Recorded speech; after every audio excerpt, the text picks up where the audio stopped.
आद्य शक्ति अम्बे मात की जय। श्री बहुचर मात की अन्नपूर्णा मात की। अपने अपने कुल देवी मात की जय। मात पिता गुरुदेव की नमः। पार्वती पतये हर हर महादेव। आज की ये कथा प्रभु के चरणों में समर्पित करते हैं। सब लोग प्रसाद महाप्रसाद लेकर ही जाइएगा।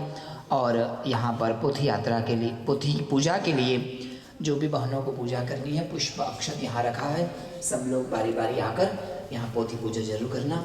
सबको जय श्री कृष्ण। कल की कथा 7 बजे से। आज सौने जय श्री कृष्ण काले वेला आवजो। सौने जय श्री कृष्ण काले वेला आवजो। गावा हरिरस पीवा आवे कहने आवजो। हरिगुण गावा हरिरस पीवा आवे कहने आवजो। ना पुणे कचरो काढ़ी नाखजो। मन मंदिर ना खुणे खुणे थी कचरो काढ़ी नाखजो। आजे सौने जय श्री कृष्ण काले वेला आवजो। अरे आजे सौने जय श्री कृष्ण काले वेला